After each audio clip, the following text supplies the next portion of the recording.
Grace School of the Bible was the most prolific course I have done in my thus far short life of 43 years. Greetings, everybody. Thanks for taking the time to listen to this MP3 on our Wooden Cross Bible Fellowship YouTube channel.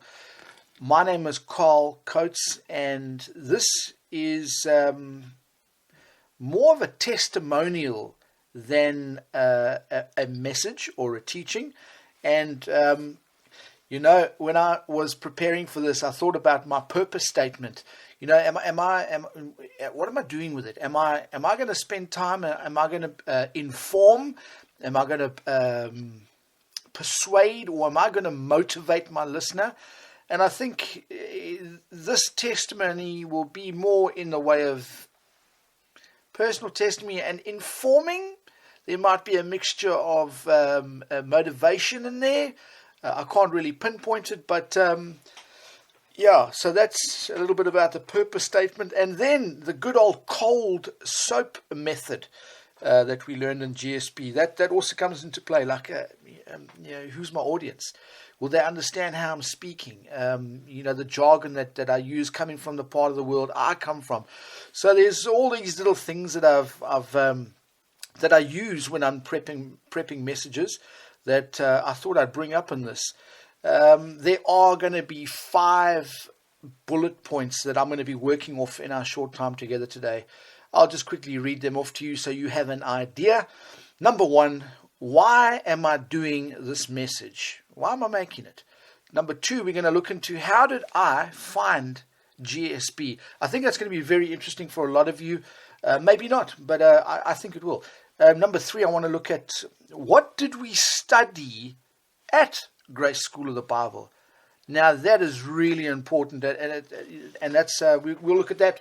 And then bullet point number 4, I'm going to take you through not an in-depth. Could I use the word expose? No, I don't know if that's the right word.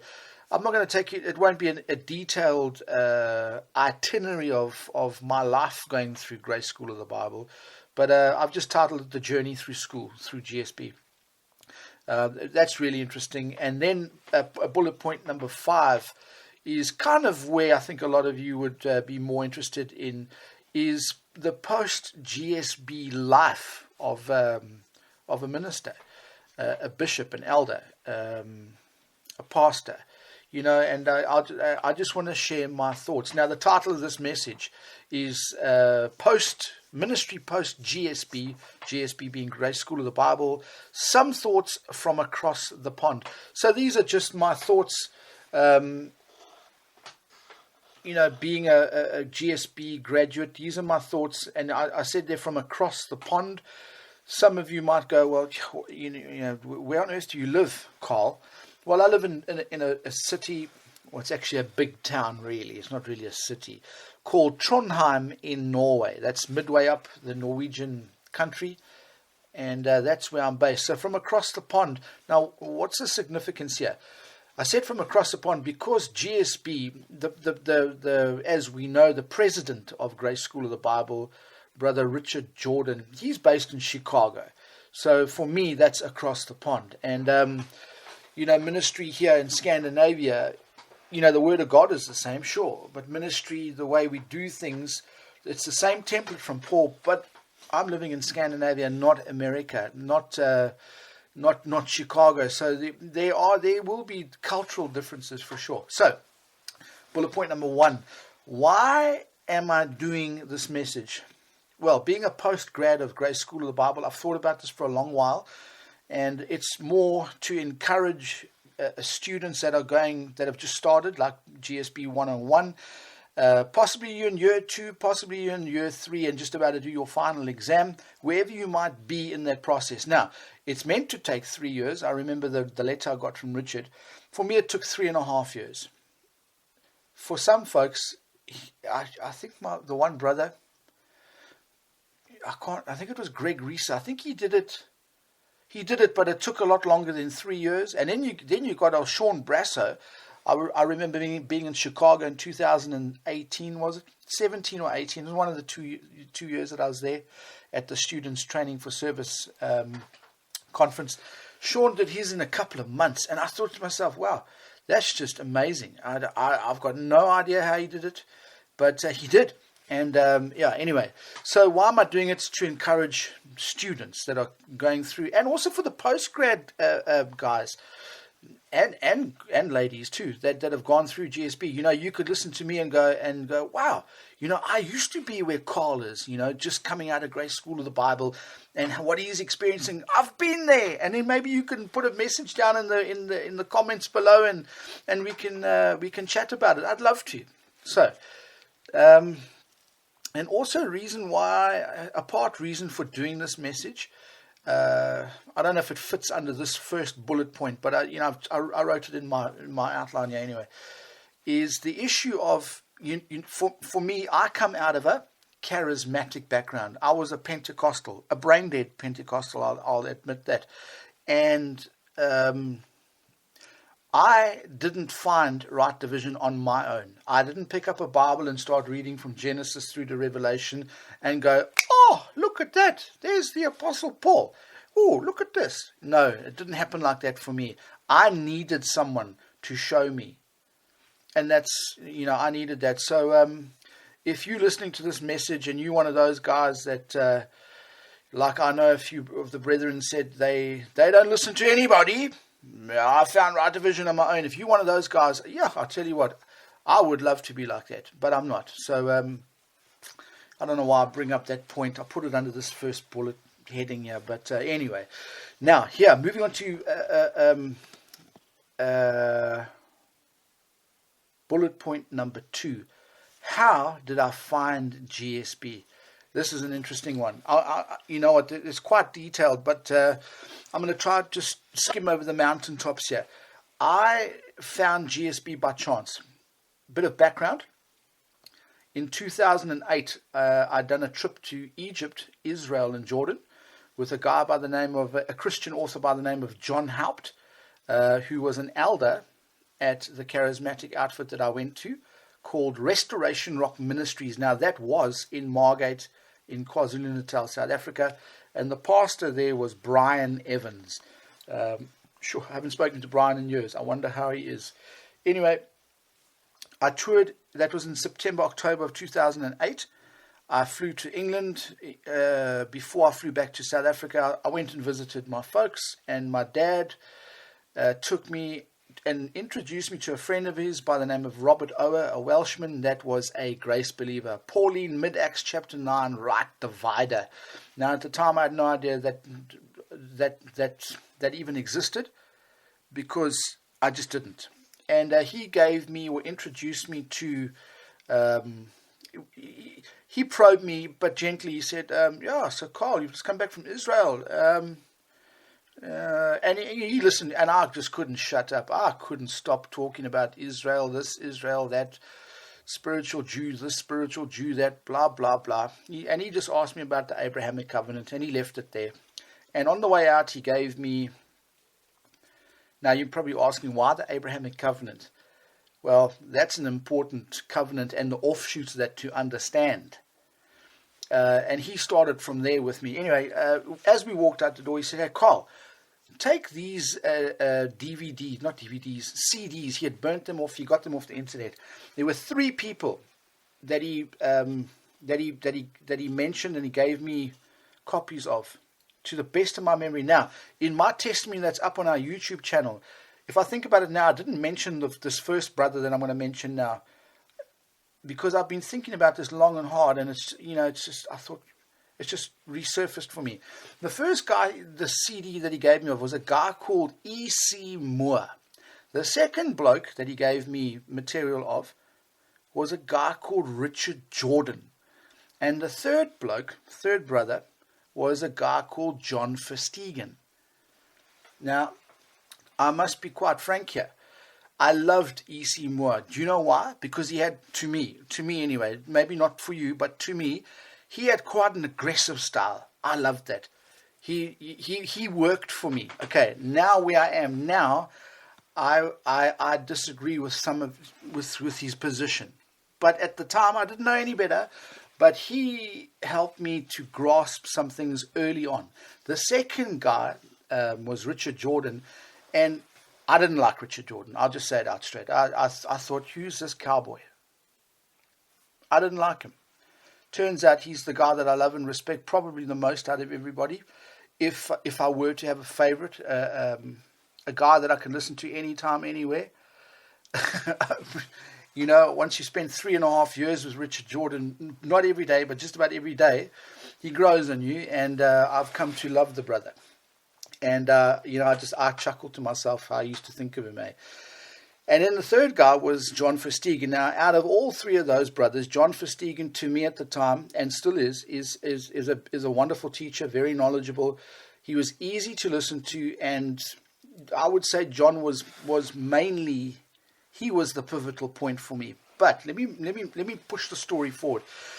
That was in 2008. Years later, I'm talking 2014, summertime here in Norway. My wife and I were up in the Arctic for the summer. We were both working, and I don't know, one day I got out my new King James Bible. Now, not a new copy of the King James Bible. It was the modern version, a modern version called the New King James Bible. My mother gave me one of those years and years ago for my birthday, and I had this with me. I traveled everywhere with it. I never read it, but I traveled with it. You know, it was just like a good luck charm type of thing, if I can say it like that. And I'm not superstitious, so I'm just saying that by way of accommodation. It was just something I carried around, but I never understood the power of it, etc., etc. So that summer, I remembered John Verstegen, and I went looking for his website, and I found it. helpersofyourjoy.com, and I clicked on there, and the first teaching that I listened to by John was 1 Corinthians. If memory serves correct, that zip folder had 114 lessons starting in chapter 1, ending in chapter 16. And I ate up those words. And from then on, that would have been July of 2014. From then on and out, I couldn't get enough. The way John preached that, you know, especially going through, like, for an example, like when he went through chapters, 1 Corinthians chapter 12, 13 and 14, when he was explaining the sign gifts. Now, coming out of a charismatic outfit, to me, what John was saying, it was just like, whoa! But now I wasn't fighting it. I was letting the word of God do the work of God. And something started to change in me. And when I say something started to change, I had to know more. Anyway, so let's fast forward. Then it came, what month are we now? That was July 2014, 2015, 2016. It got to 2016, and by this point, from summer of 2014 to the summer of 2016, I was, I can't remember the exact amount, and I'm going to use a bit of hyperbole here. I must have emailed Dan Cobb 50 billion times with about 200 billion questions. Now, I know I'm exaggerating there, but you get the picture. And it got to a point when Dan said to me lovingly, Karl, would you consider, or why don't you consider joining Grace School of the Bible? Dan obviously picked up that I was hungry, that I had questions. They were probably doff questions, stupid questions, doff stupid, just like daft baby questions. But, you know, obviously he must have gone, hey, this kid, he's hungry. And he suggested Grace School of the Bible. So now bullet point number 2 was, how did I find Grace School of the Bible? I found Grace School of the Bible by chance, and that chance happened to be one day a faithful brother, and he goes by the name of Dan Cobb. He fellowships at John Verstegen's church in Southern California, San Juan Capistrano. Brother Dan, he got me connected to Grace School of the Bible. I had no idea that Grace School of the Bible even existed. I had no idea that Richard Jordan, the DVD, the CD that I got in 2008, I had no idea that Richard Jordan was the president of Grace School of the Bible. I had no idea of any of that. So that's, yeah, and it's just amazing how it unfolded. So I want to just further this point on a bit here. I found Grace School of the Bible by chance. A brother mentioned it to me.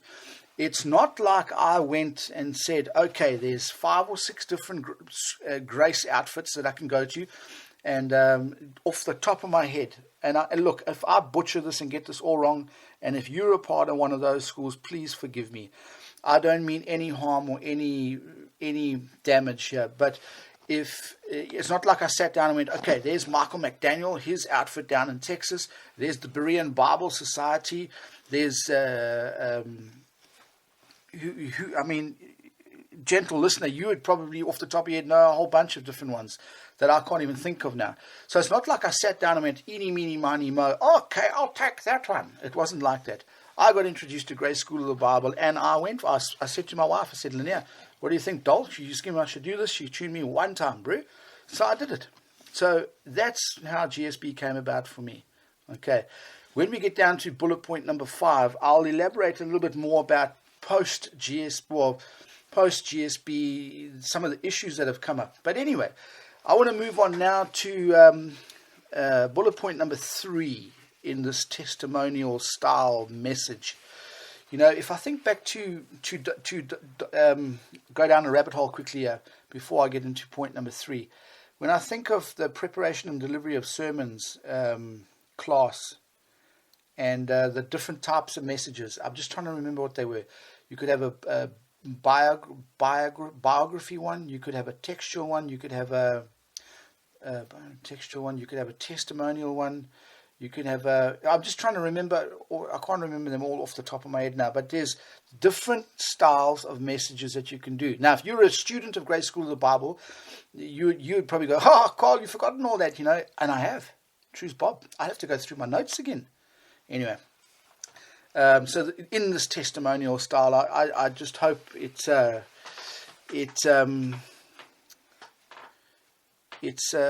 hope it becomes edifying for you, and I hope in some way, shape or form, and I hope it's of an encouragement. Anyway, bullet point number 3, what did we study at Grace School of the Bible? Bang. This to me, you know, when I was in the charismatic movement, there was an elderly elder in the congregation who had connections to some seminary in South Africa. I think it was South Africa. I know he did have ties to the United States, where he did periodically go over and preach. So I'm not sure where he was connected with. But anyway, he went to the pastor of the charismatic church, Restoration Rock Ministries, and this is to the best of my memory. This is 20 odd years ago. And he said, listen, we need to edify these boys and girls. Can we enroll them in a school? And I remember enrolling in a school. Please don't even ask me what the name of it was, because I can't remember. And then I paid my 300 Rand a month. I think I lasted all of 3 or 4 months. The only thing I can remember from it was we were looking at Matthew, and I wrote a test, and I got my results back, and I was hopeless. I didn't get what they were trying to say, and I gave up. Now, I gave up. There was nothing. The structure of it. It was just like, it was like having a body with no skeletal figure. It had no backbone, and I gave up, and I left it. So, Grace School of the Bible was different. You know, first off, year 1, we started. Now, this is in no particular order. Year 1, we started off in the book of Romans. Now, if you know anything about Romans, you'll know why Richard chose Romans. Obviously, he was working off, to the best of my knowledge, Romans 16, 25, 26, and around there. He was using that as he was using the scripture to teach us its layout, you know, God's design. So we learned, we started off in Romans. We also, in year 101, we looked at the fundamentals of dispensationalism. Okay, so this is how it is. A equals B, C, D, and voila. We also had a look at the book of Daniel. We started in Daniel, and on top of that, manuscript evidence.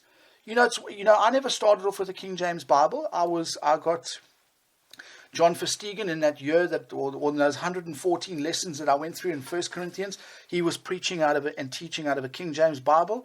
I looked at my New King James Bible, and I still used it for a while. In fact, I got it lying on my desk here somewhere. I must have put it away in the drawer. every now and again I look back at that. Anyway, but I moved off the New King James Bible, and I never forget, I was doing a trip in England in July 2015. I went to a Christian bookshop in Kingsbridge in South Devon, and I bought myself a Zondervan. Yeah, I know, Zondervan. I bought myself a Zondervan King James Bible. Now, that Bible is in my bookshelf.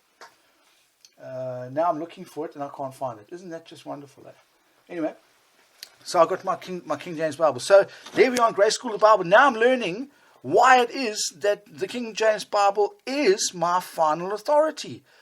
And then we moved. Then I finished year 1. We went into year 2, and we were carrying on with Romans, FOD, Daniel, etc. Then we started to look at Genesis. But the way Richard did it, it was just like, whoa, hold on. He's only teaching us chapter 1 through 12. Or basically up to the beginning of 12, if I remember correct. And what we learned in those 11 chapters, man, that should be taught in junior school. Anyway, moving on. Then I got to semester 3, year 1. Then we started looking at Matthew. And then, we started working through it. And at the same time, we're still doing Romans, FOD, Daniel, Genesis. And it overlapped, which was brilliant. Then I got into year 2, and we started we started the Old Testament survey. Now, one thing I learned from that, which I've actually got taped on my desk here, is here it is. The 39 books of the Old Testament are divided into 3 sections. The first 17 books are history and are divided into 5 and 12. And I've got that taped onto my desk to this day. And so we started learning about that. Now, it wasn't an in-depth study, but it was a good enough one to get me started. And then we moved on to semester 2, semester 3. Oh, yes. And at the beginning of semester 201, we started preparation and delivery of sermons. Now, I must say, I battled through that material. I did. I had to go over it quite a lot to get it. But it was just absolutely amazing. And then I'm gonna go down a rabbit hole here. When we were doing the P&D, now you must remember I come from a little beach village, grew up surfing. That was my thing. The dress code for me has always been that, that surfer look, never look smart type of style. And, even at my own wedding, when I got married to my wife, Linnea, I didn't even wear a suit then. I'm embarrassed to say that now, but it's true. Going through P&D, I looked at my wardrobe and I looked at me and I just went, you just a ragamuffin scallywag. Anyway, so I went out and bought a suit and got a couple of ties. Now, a couple of folks are going, hey, you got to stay with the times, and a couple of the preachers whom I love and respect, they don't go that route. And there are some that do go that route. I look at the guys down in Florida. Our brother Des Stratham, love him to pieces. Now, he preaches most of the time in a checkered shirt with no tie. Then I look at, still in Florida, you look at a guy like, what's his name, from the podcast, Brother Joel Hayes. Now, he wears a waistcoat with a tie. And I'm going like, wow, now that's down my road. Then I look at the guys in Chicago, Alex Kurz comes up, our former G.S.B. Brother, stands up there, for the most part, in a long sleeve smart shirt and a tie. No blazer. And then I look at John Verstegen over in California, and I look at what he does. And then it's just amazing to see how the dress code behind the pulpit is. That to me has really been amazing. And I've had some great chats to a lot of the brothers about it. And there's mixed views on it, But anyway, going through Grace School of the Bible, it was instilled in my brain by Richard Jordan that, hey, you got to look the part behind the pulpit. Anyway, so I took it seriously, that part. Anyway, moving on. Then we got to the third year, we started ambassadorship and Ephesians. And then we got in 302, we started looking at the early chapters of the book of Acts. Beautiful stuff. So that was the design. Yeah, man, I tell you, that design there, I could spend another hour speaking about it, and I'm not going to do that. But that design really, really helped establish me, obviously going through Romans and then going on to Ephesians. That really got me, as Paul would want us to be established. Now, I'm not saying that I know and understand absolutely every single thing, because I've got a lot of knowledge, just like a lot of the students going through the school, but the actual understanding and being able to teach it back to somebody else, that's the part. That's the exciting part. That's where I'm at now, is in my understanding. You know, it's one thing to know the stuff, but to understand and to be able to teach it back, that's the key part. Well, that's what I'm finding. If you're a brother that's graduated Grace School of the Bible, and even, you know, I know, down another rabbit hole, I know a couple of brothers that started off GSB, never finished GSB, but are wonderful pastors and Bible teachers par excellence. And I'll name one of them, Brian Ross. I mean, he's not everybody's favorite at the moment. That's no secret, but he's a shining example of that, you know. Anyway, what was I talking about? We're talking about what we studied. Now, that whole design for our edification, it works. You know, that makes me think of, what's that, First Thessalonians chapter 2, is it? First Thessalonians chapter 2, verse 13, for this cause also we thank God without ceasing, because when ye received the word of God, which ye heard of us, ye received it not as the word of men, but as it is in truth, the word of God, which effectually worketh also in you that believe. Paul's message is what he's talking about there, to the best of my understanding. So when I was at a charismatic, doing the charismatic shuffle dance there, doing that, whatever I did at that school, their structure is just, it's not how God would want it to be.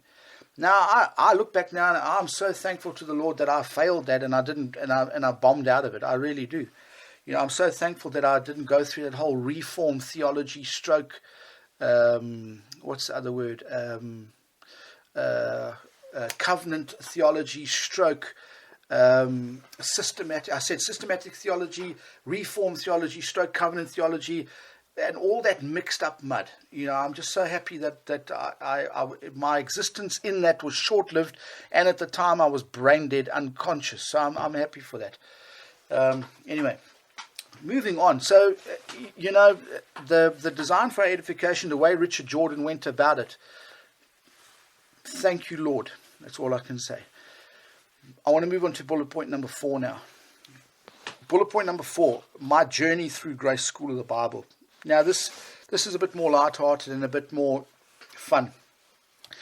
I started Grace School of the Bible in Trondheim in Norway. And at the time, I'd just been married and we had no children, so we were a little bit more free, if I could say it like that, Linnea and I. And I studied in Norway. Then I went and worked over in England for a while. And so GSB went with me to England. And after England, my wife and I ended up in Scotland. And GSB went with me to Scotland. And I'll never forget, we were at the Airbnb that we were staying at in, it was just off Duke Street in Glasgow, Dunstan, Broom Circus Road, I think it was called, Circus Broom Road, or something along those lines. Outside our bedroom window, as the crow flies, probably about 200 meters, right, there was a graveyard, old graveyard, and in the middle of the graveyard, or not in the middle, on the one side of the graveyard, there was the statue of John Knox. I'll never forget that. We actually went down and took photos there the one day. Anyway, that's just a side point. So it took me from Norway to England to Scotland. I even took GSB to South Africa, and at that time, pre-COVID days, I was fortunate enough to do a trip twice to the Students Training for Service in Chicago at Shorewood Bible Church. That was absolutely amazing. You know, I missed it this year. The meeting was about 2 weeks ago. I missed that for a number of different reasons. Yeah, man, those, I can't wait to go there again. So, yeah, my journey through school. Now, here's something that you might find interesting. While matriculating through, it took me 3.5 years. Now, I didn't study every day.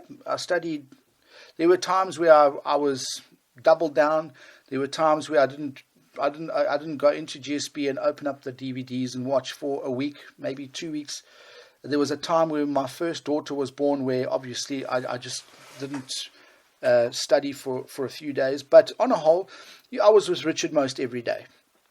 And what I saw then, and something I'm still coming to terms with, and it's slow. I can see it if I look back and where I'm at now. There's been a wonderful change, but it wasn't an overnight thing. And that is, my walk didn't match my position or my standing. You know, my activities weren't in line with who I am in Christ. I like to drink beer. And in those days, I was drinking, I wouldn't say lots and getting absolutely Ronnie onsconned, but, working as a surf instructor, you finish at the beach. Hey, it's been a nice long day. Hey, you've got a nice thirst on the go. What do? You go down to the bar, you have a beer, one beer turns into 4, and next thing you're at home, you have something to eat and you're off to bed. No studying. So that's kind of where I was at. And the walk didn't match, if you know what I'm saying. Did you, dear listener, gentle listener, if you've been through Grace School of the Bible, did you experience that too? And then... and then another thing going through Grace School of the Bible, my journey through my 3.5 years was, when Richard preached, he wasn't there for fun, eh? He meant business. And he, as he taught us, preach for a verdict. And truth, Bob, when he was delivering his messages, that was a younger Richard. I'm thankful I never met the young Richard. He was, he was to border point in your face, but he got his message across, and as I grew to love Richard and to really take a hold on what he was saying and teaching, a lot more, as I was learning, more questions came up. And I remember the one time I must have put together 50 questions. In fact, I took them to the G.S.B conference in 2017, and my roomie at Motel 6 was Brother Kenny Beisel. Shame, he's a great brother. I remember sharing a room with Kenny and Kinney. And I said, "Hey, bro, check this out. Hey, can you help me with these questions?" And he took one look at them. He didn't say much, and he gave me back the paper, and I think he might have answered one of the questions. And I thought, wow, that's a bit strange. And then I didn't say anything, I left it. And I got back to England. And I remember emailing Ray Keeble, the Dean of Grace School of the Bible. And John Verstegen, I think, was another bloke I emailed. John was gracious. He was like, "Okay, Karl, I can't do all 50. Choose like 3 or 4 of them, the ones that are really tickling you at the moment, and I'll see what I can do." And he answered them. And I was chuffed. Ray Keeble, on the other hand... If you know Brother Ray Keeble, but he's like, Ray's my favorite, eh? Ray was, I can't remember word for word what he said. He basically said to me with those questions, I think he answered maybe 1, if I remember, maybe 2, but he said to me, "Karl, see the course through." But the way he said it, I was like, "Gee whiz, how's this guy telling me that?" And you know what, those are the best words I ever got. Put it on the back burner. If you don't understand it, you don't need to know right now. Put it back in the back of your mind. Write it down. Ben Wonder gave me a beautiful, like a diary book. On the front, it's got printed into the leather. Grace School of the Bible. It's beautiful, man. Journal books, it says on the back here. Yeah, thanks, Ben. Still got it. And I started writing my questions down. And that was...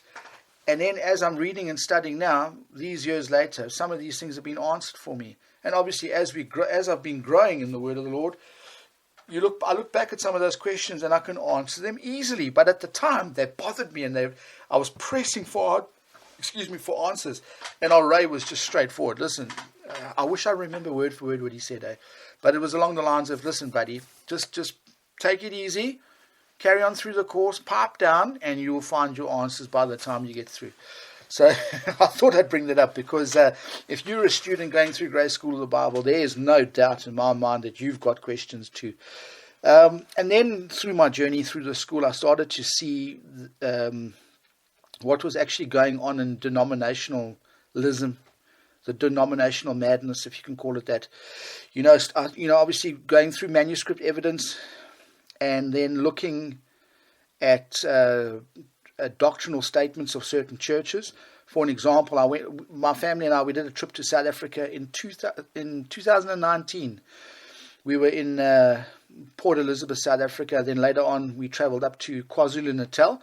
I went to my own old hometown, and I went to 3 different outfits there, 3 different churches, looked at their doctrinal statements, went and sat in the Sunday services over 3 weeks. And, coming out of Grace School of the Bible, I was just about to finish then. And what I learned in manuscript evidence and all the stuff, FOD, Romans, Genesis, when you've gone through GSB and you sit inside denominational churches, it's really tough because you can now, your antenna, if I can say it like that, is just going brr, brr, brr, brr. The alarms are going off all the time. And now I could see that, whereas when I was in the charismatic church as an unestablished saint, I couldn't see anything. I couldn't see what was wrong. Not at all. So I started to see things in the churches, and I could now understand what a doctrinal statement was and the importance of going to a church that rightly divides the word of truth. The importance of that. And preaching from a King James Bible. That's another thing. I got a dear brother that I love to pieces. We box all the time, even now, about, he's a Christian author. And, you read his books, and he's like a lot of them. When I say them, the prophecy guys. They'll quote a verse out of the New American Standard Bible, then a couple of sentences later they're quoting out the NIV. And then, oh goodness me, then they stop with that quote a King James Bible verse. And then all of a sudden it doesn't fit what they're trying to put through. And then they're going to preach out of an ESV. That type of stuff? Yeah, anyway, let me move on. And also, journeying through the school, I had the wonderful privilege and opportunity for the first time in my ministry I got invited to a conference through Grace Now Bible Ministries. That's Pastor Paul Weiss and his sister Lauren Weiss and Janice Weiss, Paul's wife, and JJ and Dylan Schnettler and the whole crew. What a wonderful bunch of guys. I got asked to preach at their conference. It was called Dare to Discover. It was in April of 2019. So that was my first opportunity to publicly preach. I got the video footage we took that over that weekend didn't come out so good. I just look at that and I go, oh goodness, I don't even know why they even asked me to go up there. I just cringe when I watch it. But anyway, so that's what started to happen. When you go through Grace School of the Bible, I'm convinced that the way Richard taught us and the way he teaches still through that ministry is you can see a Grace School of the Bible student. Now, I know that might be a bold statement for me to make, and it might anger some people. I hope it doesn't, but it probably will. But people can see a Grace student, a Grace School of the Bible student. And what I also experienced is I got invited to a conference in England. Now, this is going to go into Post G.S.B. stuff, so maybe I'll just put that on pause now. So I'll just finish off by saying, journeying through the school, I'd got the opportunity for the first time to preach to a congregation at a conference. And that was special. Gentle listener, if you're listening to this and you're going through the school, just keep on keeping on, because you'll get that opportunity.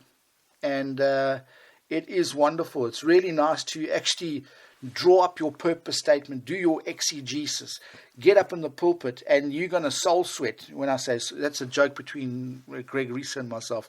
When you stand up there and you run out of things to say and you look like a pumpkin and you think you're looking like an absolute idiot. Meantime, you're not, but you think you are. That's soul sweating. It's anyway.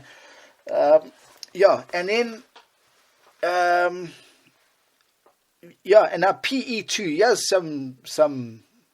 That's Des Stradham. Now, Brother Des Stradham is a loved and respected grace preacher, has been for a long time. He was from Port Elizabeth, South Africa, and I actually got to go see the church that he used to fellowship at. I think it was called John Mark's or St. Mark's.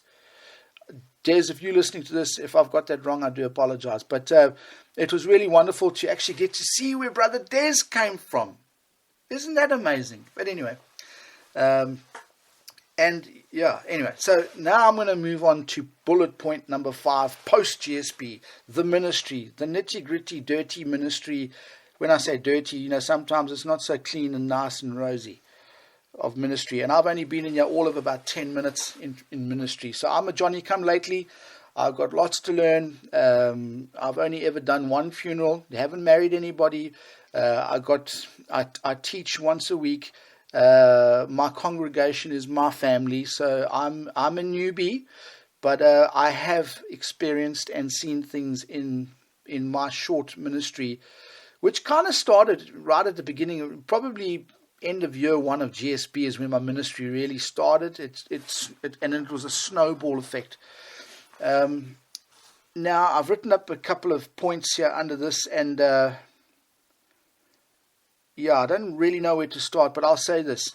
Coming out of GSB, my head was full of knowledge.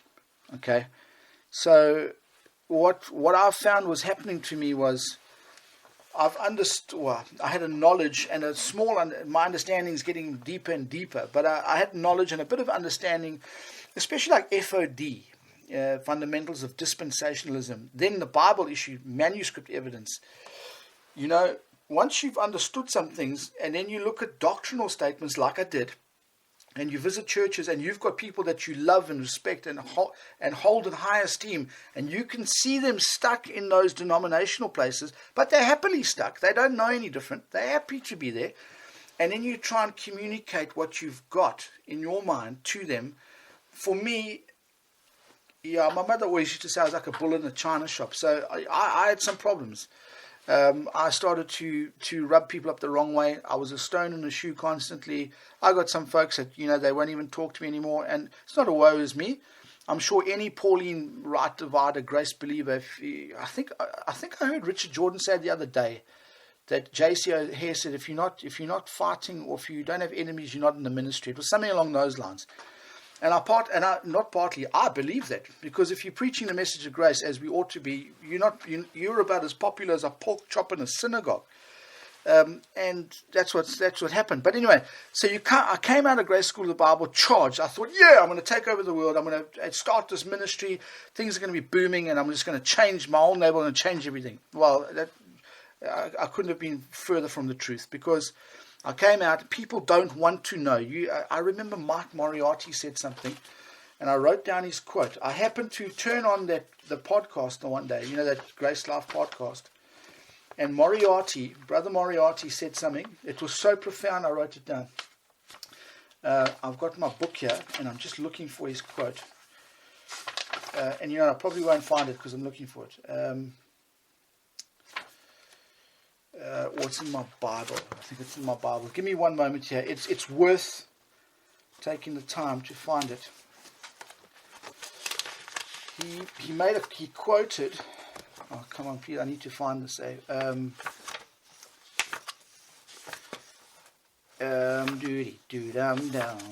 not there. It must be in the front here. He quoted.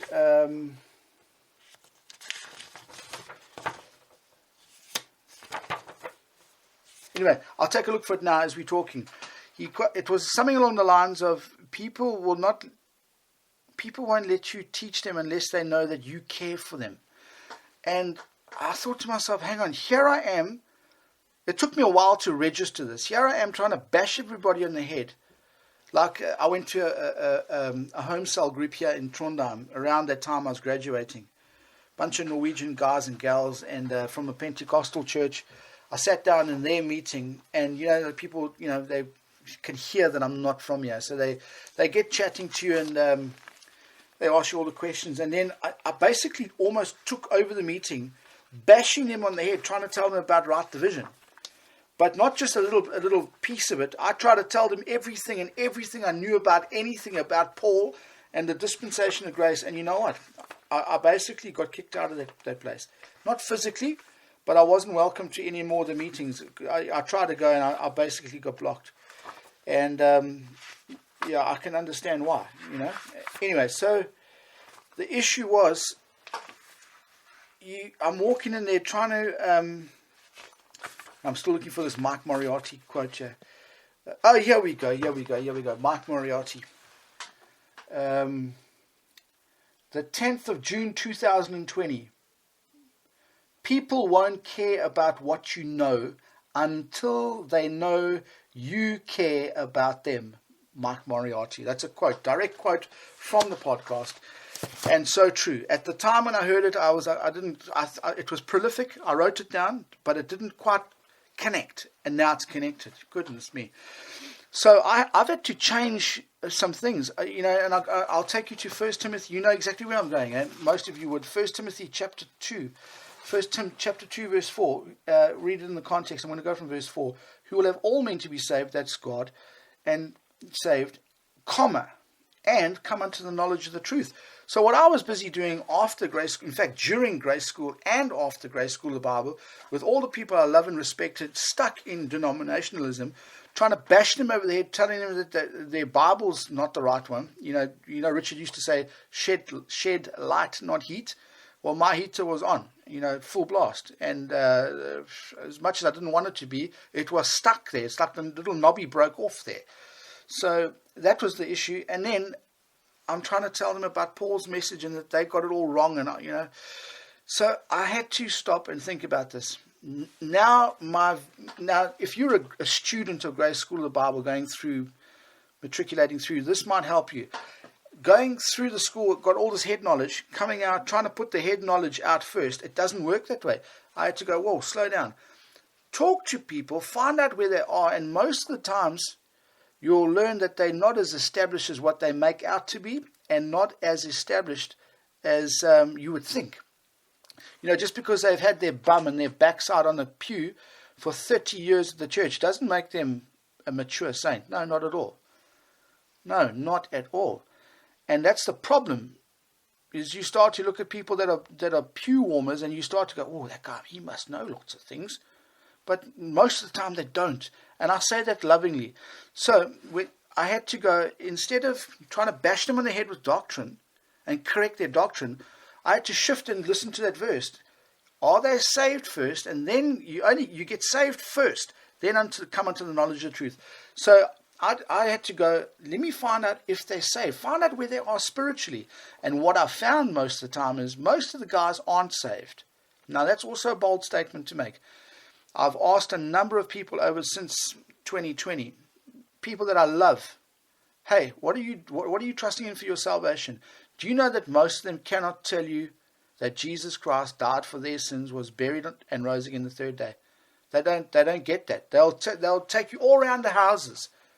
Take them 10 minutes to explain everything. In the meantime, it should take you all of about 10 seconds.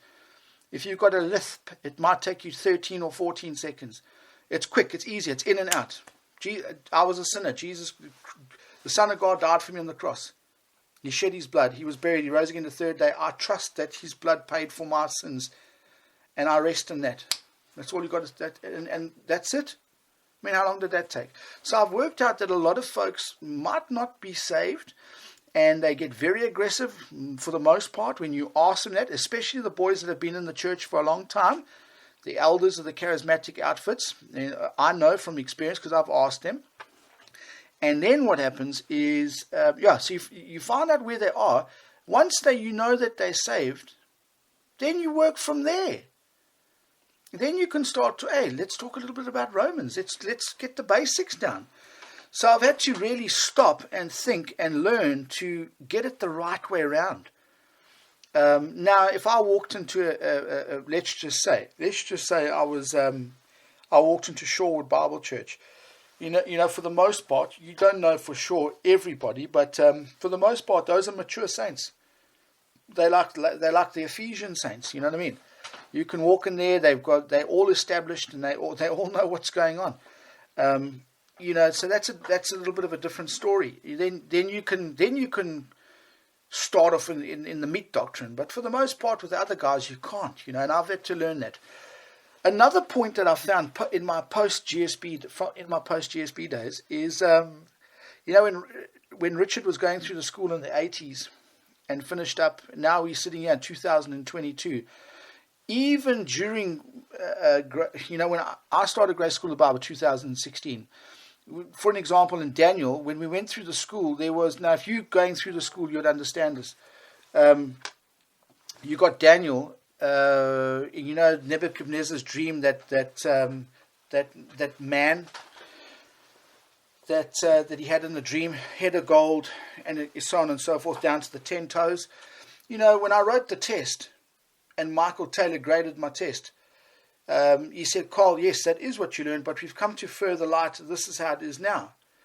And, so, yeah, things, I'm sure if Richard had to teach this again, maybe he would have come to more light on certain things. The basics are all there. But, that's an interesting topic. And one last thing on that. I look at manuscript evidence. Now, for me, going through GSB and learning what I did in manuscript evidence, I mean, I in recent weeks have had to go delve into the. I had an issue with a brother that pulled the Septuagint trick on me. And I was like, whoa, hang on, man. I need to go back to my notes, go look at Origin, look at the Hexapla, pull all that stuff out, look at it, and remember what Richard said about what he had to say about the Septuagint in GSB. So I went over that, and that's important stuff. It really, really is. It is. But here's what I'm going to say now. Nowadays, we're in 2022, and I'm not picking on this brother, and I'm not trying to put him on a pedestal, but you get a guy, brother Brian Ross, who's done what he's done with the Grace History Project, and now he's got that one, This Generation and Forever. And if you look at how he's taken, to me anyway, now again, a lot of people might not agree with this, and I'm okay with that. But for me, I look at Brian Ross and what he's done with his studies, kind of teaching us about the King James. I've considered what he said, and there's some things that I didn't like at first. He showed me the evidence. There was a particular time I was writing a periodical, and Brian questioned me on the title of the periodical. I used to be established and to be further established. And he said, Karl, do you know what is your understanding of establish and establish? Now, I know in recent months there's been a heck of a blow-up about this. But Brian, he gave me his papers. They weren't published out at the time. He said, have a look at this. Now, I must be honest. I thought Brian was a chop. I was like, who's this guy telling me? Who is this guy? You know what? It took me about a year. I'm one of those guys that doesn't like many people. But, when they prove me wrong and they're right and they got the evidence and I look there, sometimes you just got to take the correction. And you just got to, and that's what happened with me and Brian. And he proved to me. He said, look at this, and he could objectively prove it.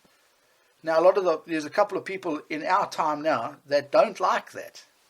I mean, Brian, he doesn't exactly, he's not everybody's cup of tea at the moment, and just look at what he's got to say. Look at the evidence, weigh it up. And make up your own mind. But anyway, so Brian came along with my periodical, and he challenged me on it, and I was cross with him. And then it was about a year later, I was doing an Our Daily Timothy Time program that I was doing at the time, and I was running over those words: establish, always, and the list of them. And I taught the old way. And I was doing 1 word a week. It was 1 word per day over the 5 days. Midweek, I pulled out Brian's notes and I paid attention and I read it. I went on Thursday morning. I said, listen, folks, I've got to apologize here. My position's changed. I no longer believe what I believed yesterday. And I picked up my tent and I moved it across and I replanted it. And that's not easy to do. And I'll just leave it there. But Brian Ross's his study and what he's putting on the table now, that's another thing. We've come to further light in manuscript evidence, and I think that's quite important. Now, being a Grace School of the Bible graduate, I learned a lot from Richard there. Now, but I've come to the place, and I'm sure a lot of other saints that have gone through GSB. Okay, we learned that from Richard in the class. Now Brian's presenting this. Do I just leave Brian's stuff out because I don't like him? Or do I consider what he says? Now, I love Brian. He's grown on me. Didn't like him at first, but now we chat often, and I can't wait to one day visit his church, one day. And, we got to look at what Brian's doing and pay it some attention. Now, again, some listeners might not like that, but that's okay. And then another Post G.S.B. thing, I'm just looking at the time here, almost on an hour. I'll close off with this. Another issue that, for me, Post G.S.B. that's come up, and for anybody that's been through G.S.B. and that's in the pastorate or in the teaching position might relate to this, is, being a Bible teacher now, when I'm busy teaching the book of Romans, just to give you an example. So I've learned from Richard, and I've got all my notes from going through GSB. But now here's the thing. When I'm teaching somebody else, at the moment, I've also been teaching through the book of Daniel. I'm using, my notes are GSB. So now here's the thing. That I'm in that phase now of, okay, I've got all Richard's notes, but I can also read for myself. But, Richard, I've got another quote here. I should have had it prepared, where he was saying he didn't want clones of himself. And it was, I wrote it down here. It was such a good quote. Oh, come on, Karl Coates. You should have had this all prepared. What a wally. Richard had a great quote. And, I'm at that place now where it's like, I've got the outline from GSB. Do I just teach that back? Now 2 Timothy 2 verse 2 tells me that. But then, am I actually studying for myself, or am I just parroting what I've learned? And that's where I'm at now, post GSB. And these are just my thoughts I'm putting on the table. And I'm finding now the joy in actually having the confidence of what the tools that GSB has given me to go to the scripture myself confidently, read a passage, keep it in the context, all that we learn through FOD, and read it and look at it for myself.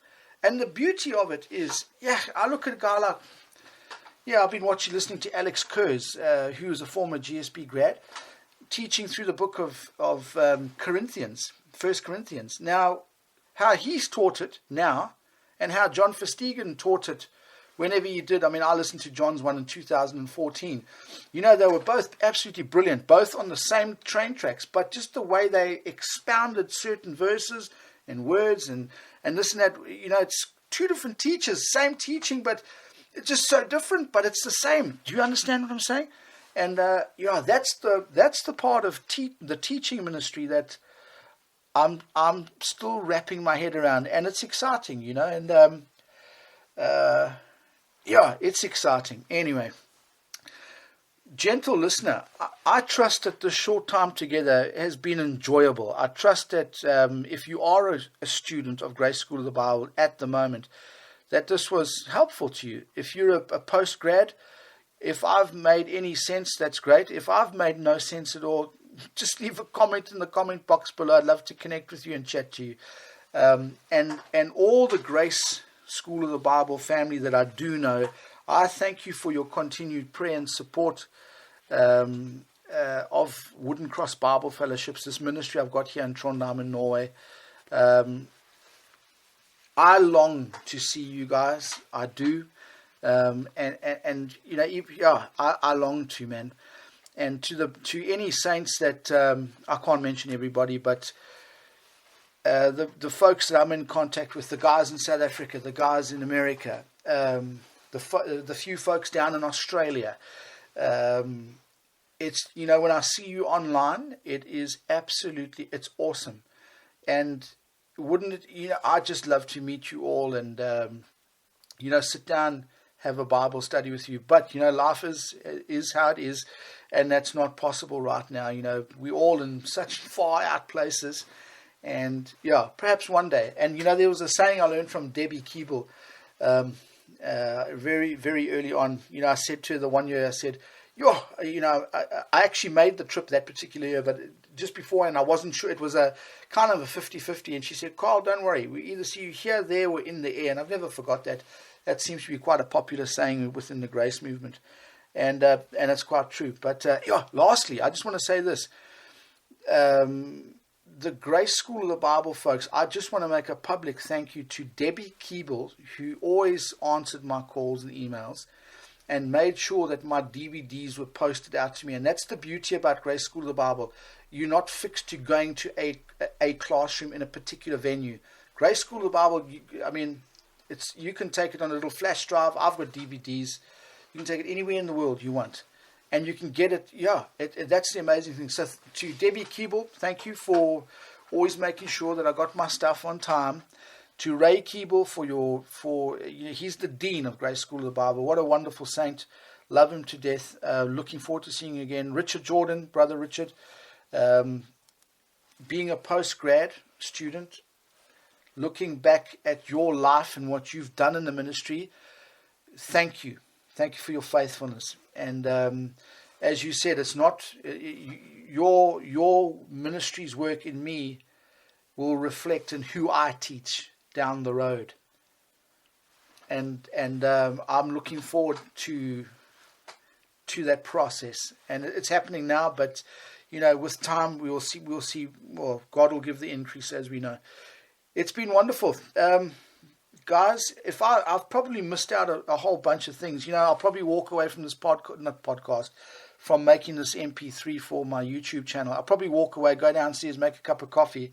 I'll sit down, pick up my guitar, strum a few chords, and I'll go, you know what, I forgot to mention this. Oh no, what a disaster. But anyway, if you've enjoyed this message, please leave a comment down below.